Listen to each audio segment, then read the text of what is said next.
Okay, so this is asking you to do a horizontal analysis on this balance sheet. And so what it's asking you to do is in this column, this first one, calculate the amount of change and then the percentage change. So this is just kind of like a 1 year trend analysis you can say, like what was the change from 23 to 24 and what percentage change. So this should be easy to accomplish with two formulas. Okay, it shouldn't be that hard. Um, Essentially, the percentage change is using 2023 as the base year. Okay, so we kind of did this somewhat, um, and the dollar amount, of course, is just 24 minus 2023. Okay, so try to do this yourself. Literally, it should take you a minute or two because you can just do one formula and just apply it downwards all the way. Okay. And one little trick I guess I'll show you is you can copy and paste formulas. So if I did, for example, this minus this, I could copy this formula with Control C, and then I could paste it in this one here. And you can see here that Excel is smart enough to just apply the same uh, relational referencing. Okay. So I would use that copy and pasting of formula too. Okay, so just take a minute. This shouldn't be too hard. I just want to make sure everyone's clear about what this horizontal analysis is.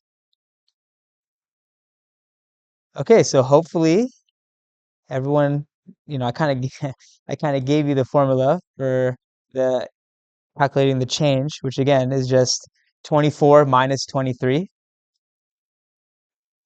and then the percentage change is just the change divided by the base year, which is 2023. Okay, so you can see there's a $6,000 increase, which is the same as a 5% increase. And so now all I have to do is again highlight these two cells, hold Shift, and then Control D, and then I can copy these two cells, paste them here, do the same thing here, Control D, copy these two, paste, Control D, copy, paste, Control D. Okay. It literally took, again, if you have some basic knowledge of Excel formulas, it's done now. Okay. So now we can do a little analysis. Okay. We can see what the big dollar changes were and the big percentage changes. Okay. So for example, this 66% increase in bonds payable.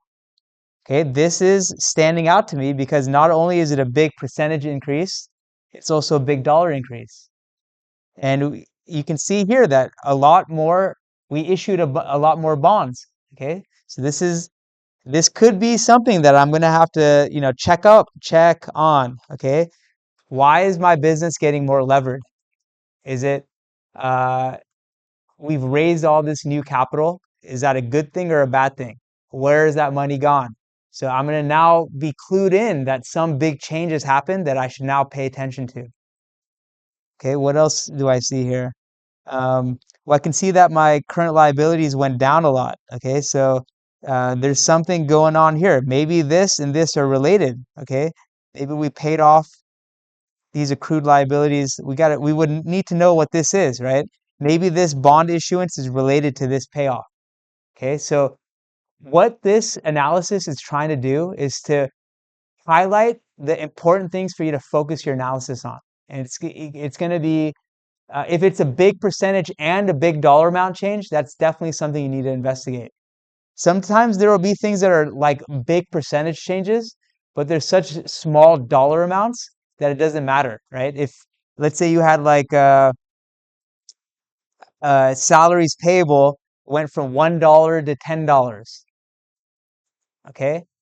As a percentage change, it's a big percentage change. It's like a 9x increase, but $10 is not material to this balance sheet. So it could be in some cases where the percentage is misleading. It's saying, oh, there's some big thing that happened, but if you looked at the dollar amounts involved, it's not really, it's something trivial. It's because the base year is like so small that can skew the percentage change, right? As we saw, the base year is very important in this kind of analysis, and changing the base year can change the analysis significantly. Okay, so yeah, so this is, in a nutshell, this is another, this is a kind of yellow flag here. You can see that accounts receivable has gone up more than total assets. So this is kind of a yellow flag. I'd want to know what happened to my accounts receivable. Why is it growing so much more than my total assets? Okay, so again, I'm just trying to illustrate why this type of analysis is useful. It helps you hone in on important things happening. Okay. All right. So now let's do the vertical analysis. Okay. So um, what we're going to do is use net sales revenue as the basis. Okay. Now we're going to go up and down, but this is going to be the basis of our, it's going to be the denominator in the proportion. Okay. So see, again, if you can find the Excel formula, again, it's one formula to do the whole thing. It should take you less than a minute to do this. Okay. So I'll pause it and you guys see if you can figure it out. Okay. So hopefully you were able to use what we've been doing in the formulas, in the format of the formulas, to realize that you could just do the cell divided by your basis. And the basis, again, you have to put the dollar signs to fix that. Okay, so in this first case, it's just C8 divided by C8, but the denominator, it now has these dollar signs. Okay, so this formula is 100%, which is, since we're using net sales as the basis, it makes sense that this first line is going to be 100%.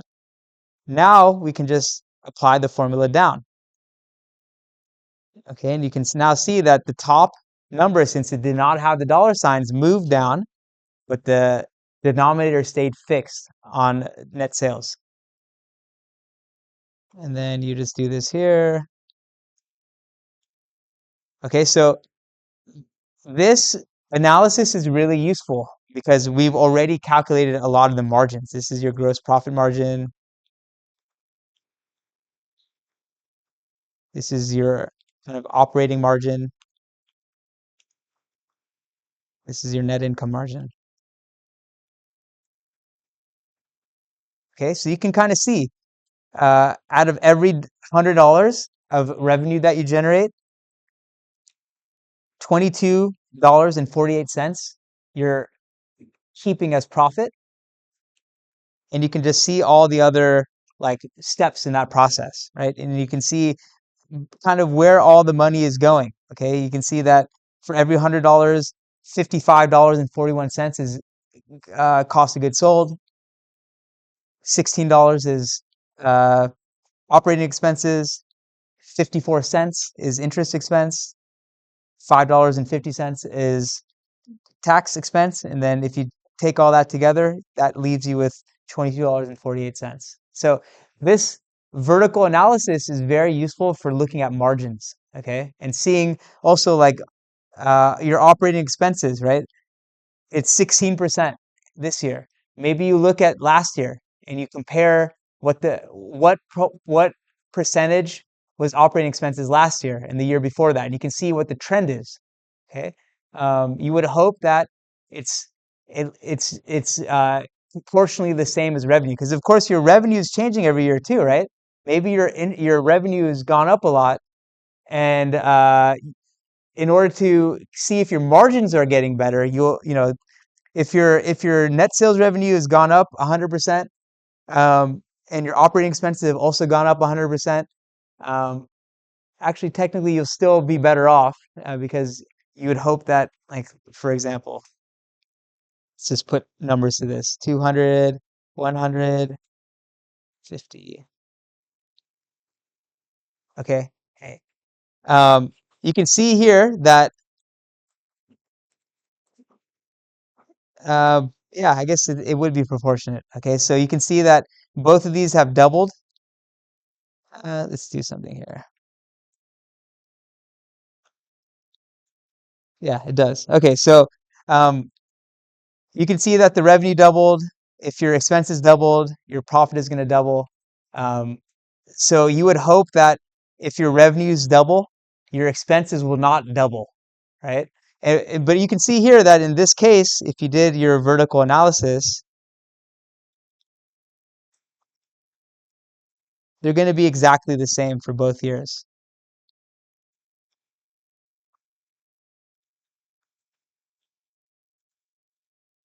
Okay, so though your business has changed, it's doubled everything. The vertical analysis has not changed because your margins have not changed. Okay, so but again, like let's say again, this stayed the same. You can see that your expenses were 25%, now they're only 13%. So you would the fact that you would compare your two vertical analyses. So this is what I was saying. You can combine vertical and horizontal analysis, and that's actually maybe the most useful. All right, any questions on this? Everyone good with, I think this is quite simple. I think the easy part is doing the calculation. It's the interpretation and what it means that is the important thing, and that is going to, take a lot of time and expertise on your part to understand. You'll have to know the industry, you have to know the company, you have to know a lot of details to really truly explain what's happening. But the first point, of course, is to just calculate the numbers, and you can get some sense. You may not be able to answer all the questions of why it's happening unless you have that background detail, but at least you'll know that here's some important things that I need to find out about. Okay, you should at least be at that point where you can see the interpret it enough to be like this are important, and I need to know more about that. Okay, and of course the end game is you see what's important and you have some understanding because you know the company, you know the business, etc., the industry, and you can explain things.